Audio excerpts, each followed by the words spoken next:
тухайн манга болон зохиолыг ямар студ аним болгон хийж байгаагаас шалтгаалаад тэр анимын хэр алдартай болох, хэр чанартай болох зэрэгт нь томоохон нөлөө үзүүлдэг шүү дээ. Тэгвэл 2025 оны байдлаар Японы топ 10 студийг жагсааж харууллаа. Toei Animation нь 1948 онд байгуулагдсан. Японы хамгийн урт настай, хамгийн нөлөө бүхий аним студи. 1958 онд Японы анхны өнгөт бүрэн хэмжээний аним кино Hakujaten-ыг гаргаж байсан. 2025 оны байдлаар 800 давсан ажилчидтай Toei Animation-ийн шилдэг анимуудаас дурдвал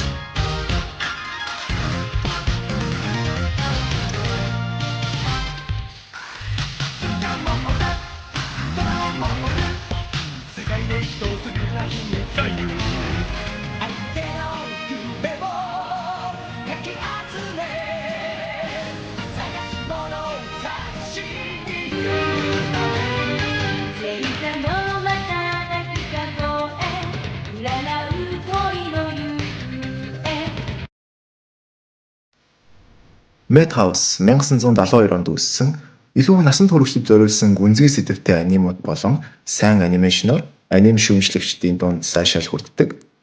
Тэдний шилдэг бүтээлүүдээс дурдвал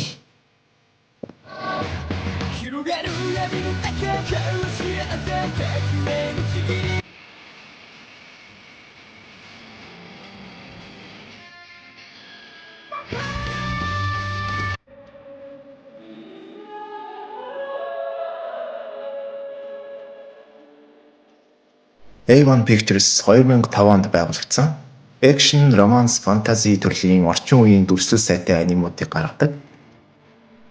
A1 студийн шилдэг бүтээлүүдээс дурдвал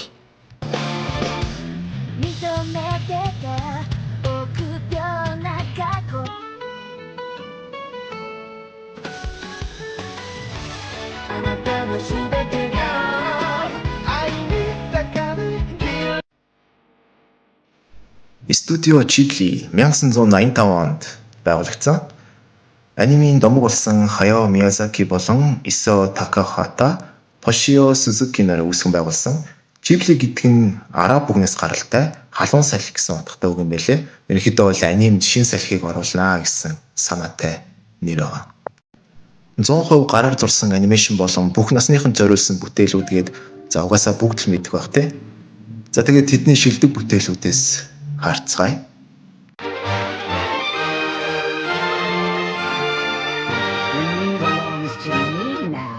One girl's future depends on this judgment. Young men are so difficult to deal with.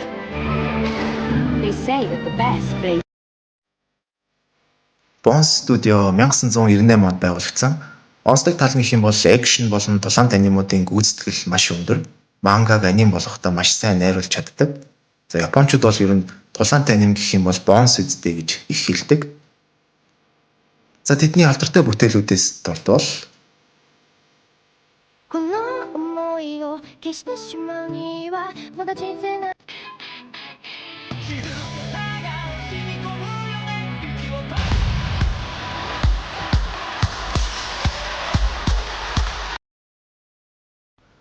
Cloverworks Studio 2018 онд байгуулагдсан.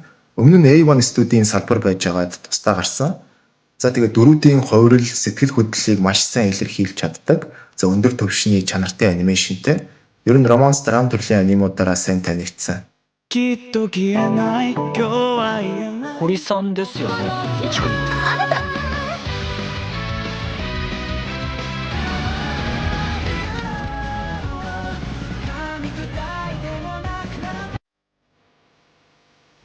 Wit Studio 2012 онд байгуулагдсан. За тэгээд анимашны чанар бол гайхалтай, сториг маш сайн ойлгомжтой хийж өгдөг. Shonen, seinen анимуудын шинэ үеийг эхлүүлсэн олон анимыг хийсэн. За тэдний алдартай бүтээлүүдээс харцгаая.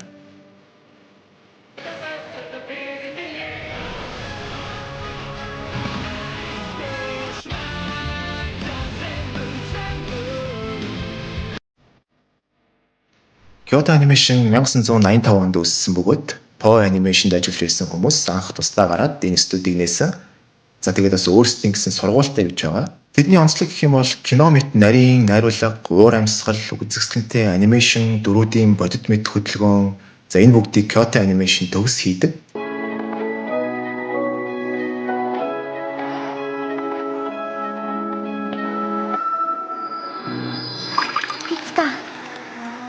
いつかきっと見せてあげるね。お父さん。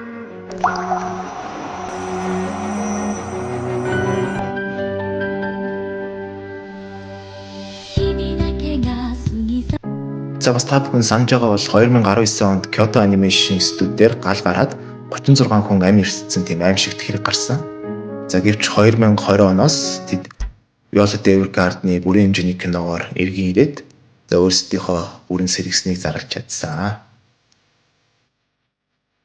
Mappa 2011 онд үүссэн Madhouse студийн домогт продюсер Masao Maruyama Mappa студийг үүсгэн байгуулсан.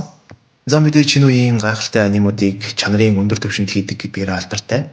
Хэдий бүх анима чанарын өндөр түвшинд хийдэг ч гэлээ нэг дор хит олон төсөл аваад ажилчид нь нойр амралтгүй ажилдаг талаар асуудлууд бишгүй гардаг. Гэхдээ одоогоор Mappa уртан цагийн шонын анимууд үйлдвэрлэгч студи дундаа хаанчилж байгаа лээ.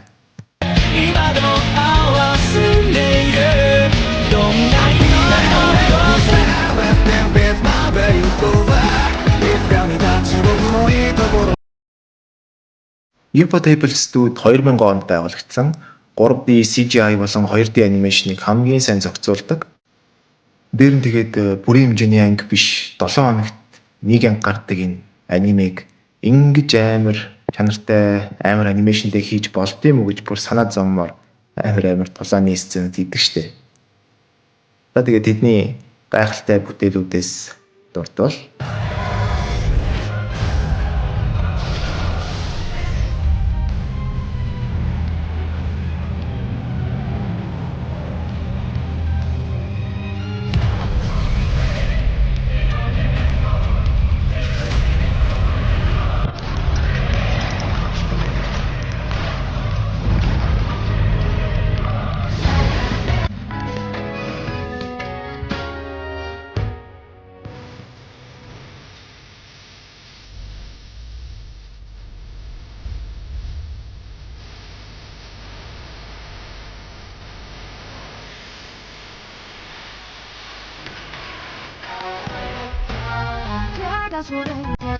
За тэгээд 2025 оны байдлаар хамгийн шилдэг топ 10 анime студийг танилцууллаа. Бичлэг маань таалагдсан бол лайк дараад таны хувьд ямар студи хамгийн шилдэг вэ гэдгээ бас комент хэсэгт бичиж үлдээгээрэй. Ингээд цүгийн одоогод яаймашуу. Жаны 俺に敵なんかいない。